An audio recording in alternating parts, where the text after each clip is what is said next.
तेजस्वी यादव की press conference, recounting की मांग, कहा 20 सीटों पर जानबूझकर हरवाया गया। नेता प्रतिपक्ष तेजस्वी यादव ने बिहार चुनाव में विश्वसनीयता को लेकर बड़ा सवाल खड़ा किया है। तेजस्वी यादव ने रिकाउंटिंग की मांग की है। तेजस्वी ने बड़ा आरोप लगाते हुए कहा कि उन्हें कम से कम 20 सीटों पर जानबूझकर हरवाया गया है।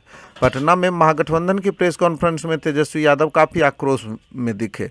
उन्होंने पोस्टल बैलेट रद्द किए जाने को लेकर बड़ा सवाल खड़ा किया है। उन्होंने कहा कि जो लोग शिक्षित हैं, जागरूक हैं, उनके वोट को रद्द किया जा रहा है। ऐसे क्यों किया जा रहा है? जब वोट कैंसिल ही करना है तो पोस्टल बैलेट के माध्यम से मतदान क्यों करवाया जाता है? तेजस्वी ने कहा कि चुनाव आयोग के मुताबिक पोस्टल बैलेट की गिनती की प्रक्रिया पहली होनी चाहिए। नियमों के मुताबिक वैलिड और इनवैलिड पोस्टल बैलेट को वीडियोग्राफी कर सील करना होता है। मतगणना के 40 दिन तक इसे सील रखा जा सकता है। मतगणना के 40 दिन तक इसे सील रखने के बाद ही हटाया जा सकता है। एक सीट पर 150 नहीं बल्कि 900 पोस्टल वोट रद्द किए गए। जब महागठबंधन के उम्मीदवारों ने आरओ से लिखित में मांगा तो उन्होंने देने से इनकार कर दिया। इसलिए महागठबंधन की मांग है कि रिकाउंटिंग कराई जाए। महागठबंधन के लगभग 20 उम्मीदवारों को जानबूझकर हराया गया है। एक तरफ रहे, जोड़ भाग गुना सब कुछ करने के बावजूद भी इस 31 साल के नौजवान को रोकने में नाकाम रहे, तब जाकर के जो बीजेपी का जो प्रकोष्ठ है, आप प्रकोष्ठ भली भांति समझ सकते हैं कि बीजेपी का प्रकोष्ठ कौन है। बीजेपी के प्रकोष्ठ ने जोड़ भाग गुना सब कुछ किया, फिर भी राष्ट्रीय जनता दल को सिंगल लार्जेस्ट पार्टी होने से रोक नहीं पाई। और महागठबंधन के सभी साथियों ने एकजुट होकर के हम लोगों ने मुद्दे की चुनाव पर हम लोग चुनाव लड़ने का काम किया। अब एक और इंटरेस्टिंग डेटा आप लोगों को हम बताना चाहेंगे। एनडीए को जो कुल वोट मिला 1,57,728। मैं दोहरा दूं, एनडीए का जो कुल वोट है 1,57,728, जिसका प्रतिशत निकल के आता है ऑल ओवर चुनाव का 37.3। महागठबंधन को वोट जो मिले 1,56,88,458, 1,56,88,458, जो कुल प्रतिशत महागठबंधन का निकल के आता है वो 37.2।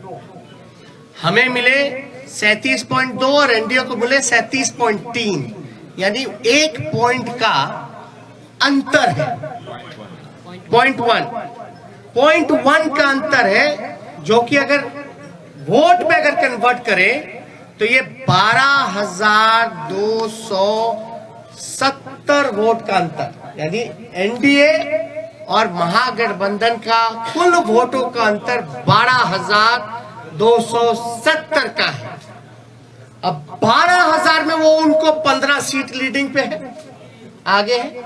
ये आश्चर्य की बात है कि 12,000 में वो 15 सीटें जीत गए। और याद कीजिएगा, अद्भुत आंकड़ा हम आपको और भी देंगे कि पोस्टल बैलेट्स वोट कौन देता है? जो सर्विस में है, ज्यादातर शिक्षक लोग हैं जो कि एजुकेटेड हैं, वो लोग हैं जो जागरूक लोग हैं, जो जानते हैं कि वो पोस्टल से भी मतदान कर सकते हैं। और कई लोग ऐसे होंगे जो कई बार पोस्टल से मतदान किया गया होगा, एनवलप में करते हैं, बैलेट पे करते हैं। यानी जो जागरूक व्यक्ति है वही ये काम कर सकता है। आप एक पोस्टल को आप रिजेक्ट कर देते हैं, एक रिजेक्ट समझ में आता है, 10 रिजेक्ट समझ में आता है, 50 रिजेक्ट समझ में आता है। आप 900 पोस्टल वोट रद्द कर रहे हैं, 700 पोस्टल वोट रद्द कर रहे हैं, 500 पोस्टल वोट रद्द कर रहे हैं। और रद्द हो रही है तो ये चुनाव के उम्मीदवार का जिम्मेवारी तो नहीं है। रद्द किस वजह से किया गया और इतनी बड़ी संख्या में रद्द क्यों हुआ? जब हमारे कैंडिडेट्स ने जब मांगा रिटर्न में आरओ से कि लिखित में दीजिए कि आपने रद्द क्यों किया, आरओ की जिम्मेदारी है कि वो कैंडिडेट्स को सेटिस्फाई करे जो कि हमने आपको गाइडलाइन में बताया।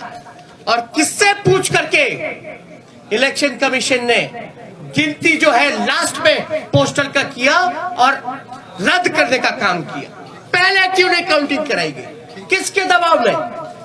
अगर जहां भी पोस्टल अगर बाद में काउंट हुए हैं तो हमारी मांग है, क्योंकि 40 दिन तक सील्ड रहता है, रिकॉर्डेड होने चाहिए, वीडियोग्राफी लाइए, वैलिड इनवैलिड बैलेट पेपर्स को सामने रखिए और रिकाउंटिंग कराया जाए।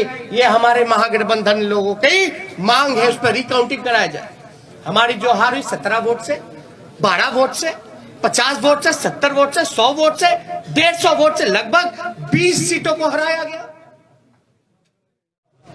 तो कुछ सवाल है, हम आपको counting of postal ballot papers की प्रक्रिया बता दें। काउंटिंग